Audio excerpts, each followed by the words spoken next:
السلام علیکم ورحمۃ اللہ وبرکاتہ۔ اعوذ باللہ من الشیطان الرجیم، بسم اللہ الرحمن الرحیم۔ لقد كان لكم في رسول الله اسوة حسنہ۔ محترم خواتین و حضرات، اللہ تعالیٰ نے آخری نبی حضرت محمد مصطفیٰ صلی اللہ علیہ وسلم کو اس پوری دنیا کے لیے ایک بہترین نمونہ بنایا ہے۔ تمام انسانوں کے وہ رہبر ہے، تمام انسانوں کو جہنم سے بچانے والے ہیں اور جنت کی طرف راہ دکھانے والے ہیں۔ ان کی زندگی ہر انسان کے لیے بہترین نمونہ ہے، آئیڈیل ہے۔ جو شخص بھی ان کی زندگی کو اپنائے گا اس کے اندر حسن پیدا ہو جائے گا، اس کی زندگی خوبصورت ہو جائے گی۔ تو پوری دنیا انسانیت کے لیے وہ بہترین نمونہ ہے، خصوصاً اہل ایمان کے لیے ان کی پیروی کرنا فرض ہے، ان کی اطاعت کرنا لازم ہے، ان کی زندگی کو اپنے لیے رہنما ماننا اور ان کی زندگی کو اپنی زندگی میں نافذ کرنا، ان کی زندگی پر عمل کرنا، ان کی ایک ایک ادا کو اپنانا اہل ایمان پر ان کے ایمان کا تقاضا ہے کہ وہ رسول اللہ صلی اللہ علیہ وسلم جو بڑے ہی کرم فرما اور بہت محسن ہیں، ان کی اطاعت، ان کی فرما برداری ضروری ہے۔ ان کی زندگی کو نمونہ بنانا اہل ایمان پر فرض ہے۔ تو وہ پوری انسانیت کے نبی ہیں، دنیا کے ہر انسان کے نبی ہیں۔ وہ کسی کونے میں پیدا ہوا ہو، وہ کسی زبان کو بولتا ہو، وہ کسی رنگ کا ہو، ہر ایک کے لیے رسول اللہ صلی اللہ علیہ وسلم اس کے نبی ہیں۔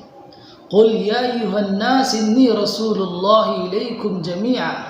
اے نبی آپ ان سے کہتے رہیے، کہہ دیجئے ان سے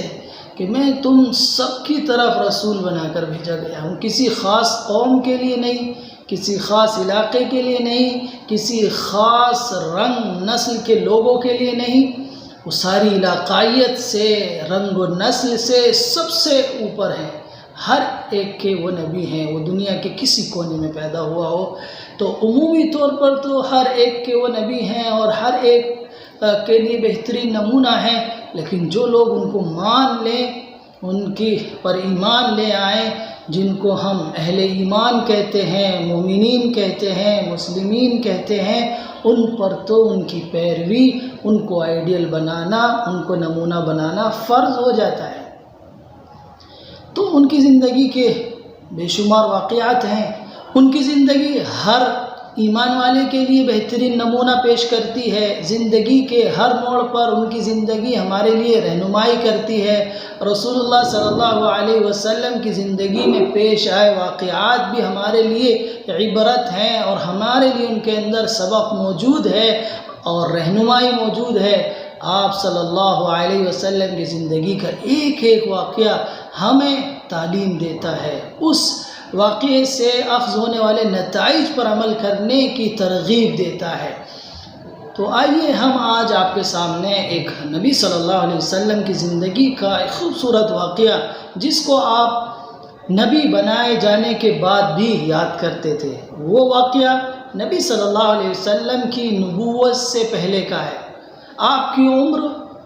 20 سال تھی جب یہ واقعہ پیش آیا ہے۔ قبیلہ بنو زبید کا ایک شخص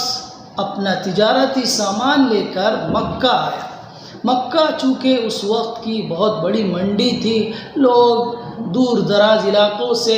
اپنے سامان تجارت وہاں لا کر فروخت کرتے تھے۔ تو وہ شخص بھی قبیلہ بنو زبید کا زبیدی سامان تجارت لے کر آیا وہاں، اور اس نے اپنا سامان فروخت کر دیا وہاں کے ایک شخص عاص بن وائل کے ہاتھوں۔ عاص بن وائل سامی نے وہ سامان لے لیا اور ان کی قیمت نہیں دی، ٹال مٹول کرنے لگا، یہاں تک کہ بالکل انکار پر اتر آیا، اس کی قیمت نہیں دی۔ وہ بیچارہ اس سے فریاد کرتا رہا، اس سے بار بار منت کرتا رہا کہ میری جمع پونجی یہی ہے، میں گھر سے اپنے دور آیا ہوں سامان بیچنے کے لیے، آپ میرے اس سامان کی قیمت مجھے واپس کر دیں۔ لیکن وہ ایک دبنگ ٹائپ کا آدمی تھا، اس نے وہ قیمت ادا نہیں کی۔ اس نے سب قبیلوں سے وہاں مدد طلب کی، ان فریاد رسی کے لیے گیا، لیکن کسی نے بھی اس کی بات کو نہیں سنا، کسی نے اس کی بات نہیں مانی، کان نہیں دھرا اس کی اس فریاد پر۔ تو اس نے ایک طریقہ یہ اختیار کیا کہ وہ مکہ میں ایک پہاڑ ہے بو قبیس کے نام سے، صفا کے پاس میں یہ پہاڑ جبل ابی قبیس کے نام سے ہے، وہاں پر وہ شخص چڑھا اور اپنے اس ظلم کا اور اپنی مظلومیت کا اور اپنی کمائیگی کا اور بے بسی کا اظہار اس نے اپنے اشعار میں کیا کہ اپنے اشعار کے ذریعے اپنے غم کا اظہار کیا کہ اس کا مال چھین لیا گیا ہے، اس کے سامان کی قیمت ادا نہیں کی اور کوئی اس کا ساتھ دینے والا نہیں ہے۔ دیکھو وہ احرام میں ہے، پراگندہ سر ہے، اپنے لوگوں سے دور ہے، اپنے علاقے سے دور ہے، اور ایسے شخص پر ظلم کیا گیا ہے اور کوئی اس کی آواز پر لبیک نہیں کہہ رہا ہے، اس کا تعاون نہیں کر رہا ہے، اس کی فریاد نہیں کر رہا ہے۔ کیسے لوگ ہیں یہ قریشی؟ یہ اپنے کو بڑا بہادر کہتے ہیں، اپنے کو بہت خدمت گزار کہتے ہیں، لوگوں کا کام آنے والا کہتے ہیں۔ تو گویا اس نے ان قریشیوں کی غیرت کو جھنجھوڑا ہے۔ تو وہاں کچھ قبیلے موجود تھے، انہوں نے اس کی فریاد کو سنا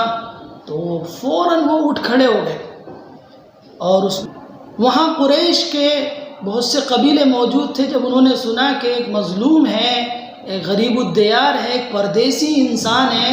اپنی فریاد کر رہا ہے، اس کا کوئی تعاون نہیں کرنے والا ہے، تو کئی قبیلے کھڑے ہو گئے وہاں پر، اور انہوں نے عہد کیا کہ ہم آج عہد کرتے ہیں۔ قریش مکہ کے چند اہم خاندان فوراً اٹھ کھڑے ہوئے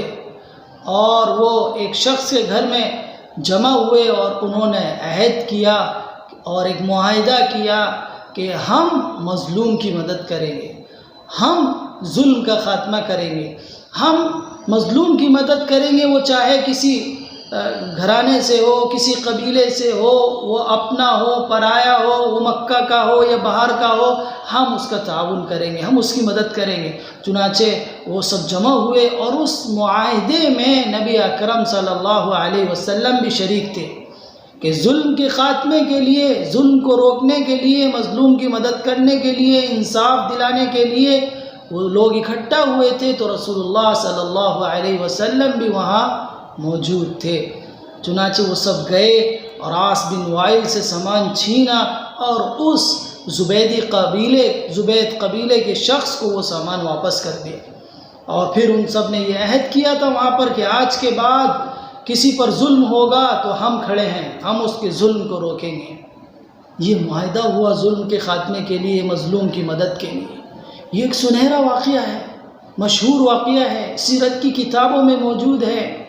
مختلف لوگوں نے مختلف انداز سے اس سے نتائج اخذ کیے ہیں، اور نبی صلی اللہ علیہ وسلم اس واقعے کو نبوت ملنے کے بعد بھی یاد کرتے تھے اور فرماتے تھے کہ اس طرح کا معاہدہ اگر آج بھی اس اسلامی دور میں، اس دور اسلام میں مجھے کوئی اس عہد کے لیے بلائے تو میں ضرور جاؤں گا۔ اور اسی طرح ایک اور روایت میں ہے کہ رسول اللہ صلی اللہ علیہ وسلم نے فرمایا کہ حلف الفضول کا واقعہ، حلف الفضول کا ایسا معاہدہ تھا کہ مجھے کوئی اس کے بدلے میں سرخ اونٹ بھی دیتا تو میں اس عہد کو کبھی نہیں توڑتا، اس لیے کہ یہ عین اسلام کے مطابق ہے کہ ظلم کا خاتمہ اسلام کا مقصد ہے، مظلوم کی مدد، ایک بے بس انسان کی مدد، ایک بے کس انسان کی مدد اسلام کی اہم تعلیمات ہے، بنیادی تعلیمات ہے۔ نبی صلی اللہ علیہ وسلم نے اس واقعے کو نبوت کے بعد بھی یاد کیا۔ تو آپ صلی اللہ علیہ وسلم کی عمر صرف اس وقت 20 سال ہے، اور آپ اس معاہدے میں شریک ہوئے ہیں۔ انسانیت کے فائدے کے لیے، انسانیت کو اس کا حق دلانے کے لیے نبی صلی اللہ علیہ وسلم اس حلف الفضول میں شریک ہوئے ہیں۔ اب یہ حلف الفضول نام اس کا کیوں پڑا ہے، اس کی وجہ تسمیہ کیا ہے، مختلف لوگوں نے اس کی مختلف وجوہات بیان کی ہے۔ امام بخاری رحمۃ اللہ علیہ نے فرمایا کہ اس میں فضل نامی کئی لوگ شریک تھے جس کی بنیاد پر اس کا نام حلف الفضول پڑا ہے۔ فضل بن حارث، فضل بن فضالہ اور فضل بن وداعہ، تو فضل نامی کئی لوگ جمع ہوئے جس کی بنیاد پر اس کا نام حلف الفضول پڑ گیا۔ اور بھی لوگوں نے اس کی وجہ تسمیہ بتائی ہیں، لیکن یہ وجہ زیادہ صحیح معلوم ہوتی ہے کہ اس لیے اس کا نام حلف الفضول پڑا۔ تو آپ دیکھیں کس ماحول میں یہ حلف الفضول کا واقعہ پیش آیا ہے، کیا ماحول ہے؟ ظلم کا کو خاتمہ کرنے والا کوئی نہیں تھا، مظلوم کی مدد کرنے والا کوئی نہیں تھا، ایسے ماحول میں یہ حلف الفضول قائم کی گئی۔ اور اس کا طریقہ کار کیا تھا، اس کا مقصد کیا تھا؟ مقصد ظلم ختم کرنا تھا، ناانصافی ختم کرنا تھا، انصاف کا قیام تھا، عدل کا قیام تھا، حق دلانا تھا، یہ مقصد ہے۔ طریقہ کار اس کا کیا تھا کہ عوام کی ایک طاقت بنا کر، چھوٹی چھوٹے لوگوں کو جمع کر کے ایک بڑی طاقت بنا دی جائے اور ظلم کا خاتمہ کیا جائے۔ تو ماحول دیکھیے کیا ہے، کوئی وہاں پر ظلم کا خاتمہ کرنے والا نہیں تھا، تو یہ حلف الفضول قائم کی گئی۔ آج بھی ہمارے ملک میں خصوصاً بے شمار لوگ ہیں جن پر ظلم کیا جاتا ہے، زیادتی کی جاتی ہے، تشدد کیا جاتا ہے، ان کو طرح طرح سے ٹارچر کیا جاتا ہے۔ ہندوستان میں اہل ایمان کی ذمہ داری، ہندوستان کے اندر اہل ایمان مسلمانوں کی دوسرے نمبر کی سب سے بڑی آبادی ہے، تو اس حیثیت سے بھی مسلمانوں کی ذمہ داری ہے کہ وہ اس ملک کی بڑی اکثریت کا دوسرا حصہ ہے۔ یعنی اگر ہندوستان کو آپ تقسیم کریں، مختلف جو یہاں سماج کے مذاہب کے لوگ رہنے والے ہیں، اس میں دوسرے نمبر پر مسلمانوں کی اکثریت ہے، تو اس اعتبار سے بھی مسلمانوں کی ذمہ داری ہے، بحیثیت خیر امت کی بھی اس کی ذمہ داری ہے کہ وہ ایک ایسی حلف الفضول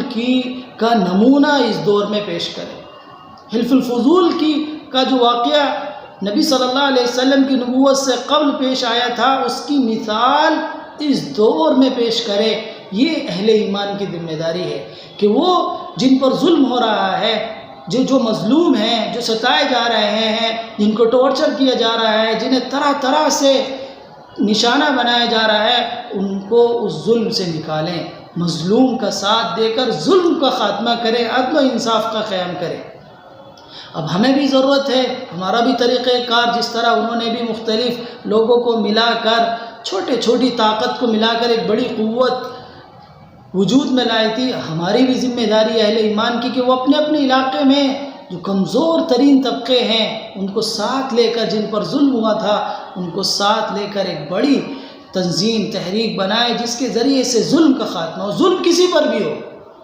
کسی انسان پر ظلم ہو، اس ظلم کے خاتمے کے لیے کھڑے ہو جائے۔ وہ ظلم سکھ پر ہو رہا ہو، وہ ظلم عیسائیوں پر ہو رہا ہو، وہ ظلم دلتوں پر ہو رہا ہو، وہ ظلم کسی اور انسان پر ہو رہا ہو، ظلم کا نہ مذہب دیکھیں،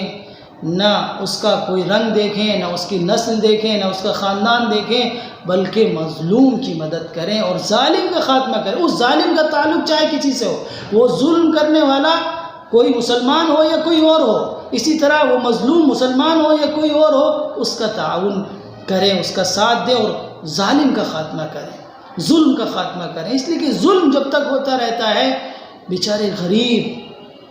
پریشان ہوتے ہیں، غریب لوگ پستے ہیں، جن کے اندر قوت نہیں، طاقت نہیں، ان کو دبایا جاتا ہے۔ بڑی مچھلی چھوٹی مچھلیوں کو کھاتی رہتی ہیں، طاقتور کمزور کو ہر حال میں دباتا رہتا ہے۔ لیکن اگر ایک بڑی طاقت سامنے ہو، ہر علاقے میں موجود ہو، پہلے علاقائی طور پر یہ کام کیا جائے، پھر اسٹیٹ لیول پر کیا جائے، پھر نیشنل لیول پر کیا جائے اور پھر انٹرنیشنل لیول پر اس کی تحریک چلائی جائے اور حلف الفضول کی مثالیں پیش کی جائے۔ آج ہمارے ملک میں سکھ ایک اقلیت ہے، اسی طرح عیسائیت اقلیت ہے، اسی طرح دلت اقلیت ہے۔ ان سماج کو ملا کر، ان تینوں کو ایک جا کر کے ایک بڑی قوت، ایک بڑی طاقت ہم کر سکتے ہیں اور پھر ہم ان سب کو ملا کر ظلم کا خاتمہ کر سکتے ہیں۔ اگر مسلمان اس طرح ان چھوٹی چھوٹی اقلیتوں کو ملا کر ایک بڑی اکثریت بنا لیتے ہیں تو وہ اس ملک کو بچا لیں گے تباہی سے، اس ملک کو بچا لیں گے برباد ہونے سے۔ اس ملک کا اس کے اندر بڑا اہم کردار ہوگا اس کو اونچا اٹھانے میں، اگر ہم یہ تحریک بنانے میں، حلف الفضول کی مثال قائم کرنے میں کامیاب ہو جاتے ہیں۔ تو یہ اگر آج بھی ہم یہ کام کریں گے، رسول اللہ صلی اللہ علیہ وسلم نے اس کی خواہش ظاہر کی تھی کہ اگر آج بھی مجھے کوئی حلف الفضول کی طرح کسی معاہدے کے لیے بلاتا ہے تو میں آج بھی جانے کے لیے تیار ہوں۔ تو ہماری بھی اس واقعے سے یہ رہنمائی ملتی ہے اور یہ ترغیب ملتی ہے، یہ تعلیم ملتی ہے کہ ہم اپنے علاقے میں ایک ایسی حلف الفضول کی مثال قائم کریں، اپنے علاقے میں شروع کریں، پہلے وہاں کے لوگوں کو جوڑنا شروع کریں، جب جڑ جائیں تو پھر اسٹیٹ لیول پر اس کی بات چلائیں، پھر وہاں ایک نظم قائم ہو جائے تو پھر نیشنل لیول پر، ملکی سطح پر اس کام کو کیا جائے، اور پھر اس کے بعد انٹرنیشنل لیول پر، بین الاقوامی طور پر بھی اس کام کو کیا جائے، تو ہم اس طرح دھیرے دھیرے ظلم کا خاتمہ کر سکتے ہیں اور مظلوم کی مدد کر سکتے ہیں۔ اللہ تعالیٰ ظلم کو پسند نہیں کرتا، ظالم کو پسند نہیں کرتا۔ اللہ کا ساتھ مظلوم کے ہوتا ہے، اللہ اس مظلوم کے ساتھ ہوتا ہے، ظالم کے ساتھ کبھی نہیں ہوتا۔ وہ ظالم چاہے کوئی ہو، کسی مذہب سے اس کا تعلق ہو، ظلم کو اللہ برداشت نہیں کرتا۔ تو یہ ہماری ذمہ داری ہے کہ ہم اللہ کے جو ناپسند، اللہ جس چیز کو ناپسند کرتا ہے ہم ناپسند کریں اور اس کے خاتمے کی کوشش کریں۔ سیرت کے اس واقعے سے ہمیں یہ رہنمائی ملتی ہے، یہ تعلیم ملتی ہے کہ ہم اس طرح کی حلف الفضول کی مثال قائم کریں۔ اللہ تعالی عمل کی توفیق نصیب فرمائے۔ وآخر دعوانا ان الحمد للہ رب العالمین۔